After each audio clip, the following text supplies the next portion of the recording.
Сәлеметсіздер ме балалар? Бүгін бізде 100-ші сабақ. Сабақтың тақырыбы жеңіс күні деп аталады. Балалар, бүгінгі сабақта сендер сұхбат алуға дайындаласың және де сұхбат аласың. Бірінші тапсырма сөз жұмбақты шеш.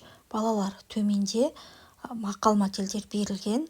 Осы мақал-мәтелдердің түсіп қалған сөздерін табу арқылы біз сөз жұмбақты шеше аламыз.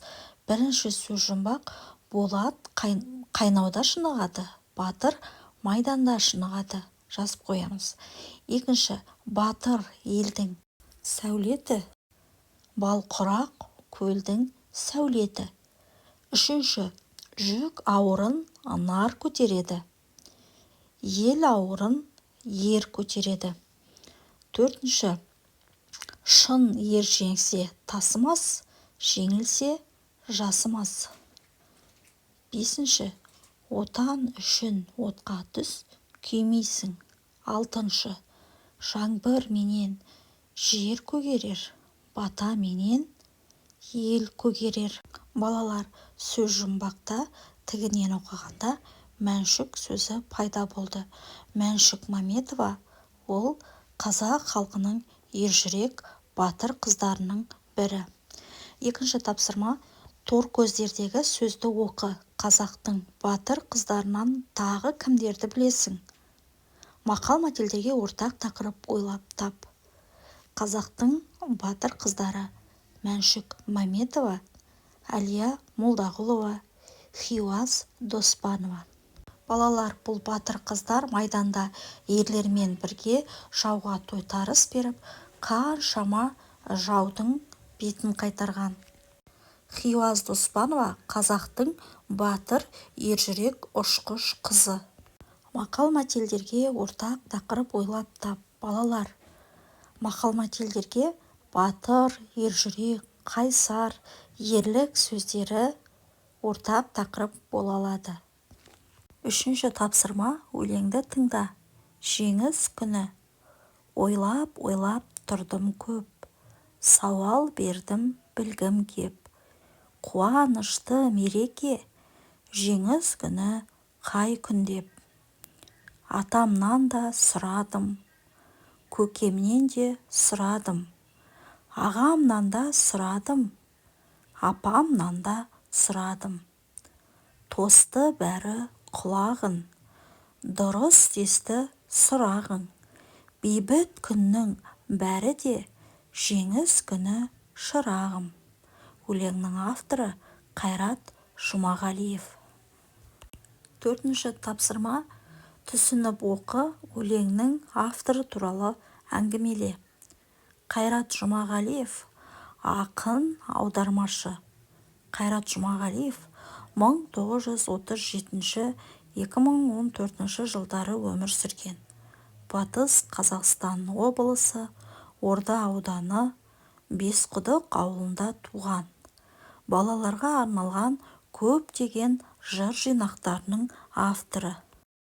Бесінші тапсырма: өлеңдегі сұрақ бойынша берілген жолдарды қайталап оқы. Осы сұраққа сен қалай жауап берер едің? Балалар, өлеңдегі сұрақ жеңіс күні қай күн деген сұрақ. Осы сұраққа өзімізше жауап көрейік. Жеңіс күні батыр аға-апаларымыздың елі үшін жан қиярлықпен қасық қаны қалғанша шайқасып, жауын жеңіп, жеңістің туы мәңгілік желбіреген күн. Алтыншы тапсырма: тыңда. Бейбіт күн, бейбітшілік сөздерінің мағынасын біліп ал. Бейбітшілік болса, алаулап гүл тұрады, туған жер құлпырады.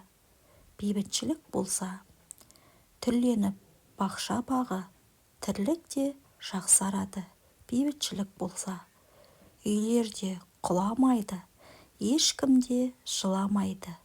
Бейбітшілік болса, балалар болады аман, аналар болады аман. Бейбітшілік болса. Өлеңнің авторы Жұматай Жақыпбаев. Жетінші тапсырма: соғыс ардагерлерінен сұхбат алуға келдің делік. 5 сұрақ дайында. Балалар, мынадай 5 сұрақ дайындауға болады. Бірінші сұрақ: майданға аттанғанда жасыңыз нешеде болды? Екінші сұрақ. Майданда жүргенде қандай сезімде болдыңыз? Үшінші сұрақ. Соғыс майданда сізге рух берген не? Төртінші сұрақ. Майданда жараландыңыз ба? Бесінші сұрақ. Соғыста жүргенде сізге жеңіске жетуге не күш берді? Деген сұрақтар қоюға болады. Сегізінші тапсырма. Бейбіт күн сыйлаған ата-аналарға арнап алғыс хат дайында. Құрметті бізге бейбіт күн сыйлаған ата-аналар. Біз бейбіт күннің ұрпақтары сіздерге ерекше сый құрметпен алғыс білдіреміз. Ұлт пен ұрпақтың ертеңі мен болашағы үшін асқан жанқиярлықпен жеңіс жалауын желбіретіп, жеңістің мәңгілік қазығын қаққан сіздердей батырларды біздер ұмытпауымыз керек және ұмытпаймыз да. Ел үшін қан мен тер төккен батырларға тағзым етеміз. 9-шы тапсырма. Қалаған өлеңіңді жаттап ал. Балалар, жоғарыда берілген жеңіс күні және де бейбітшілік болса деген өлеңдерден өздеріңіз қалаған бір өлеңді жаттап алыңдар. Балалар, осымен біздің бүгінгі сабағымыз аяқталды.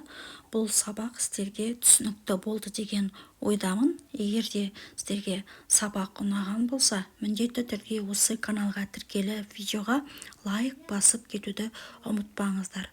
Назарларыңызға рахмет. Видеоны соңына дейін қарағандарыңыз үшін рахмет. Міндетті түрде тіркелуді ұмытпаңыздар. Сол кезде келесі шығатын сабақтарды бірінші болып көретін боласыздар.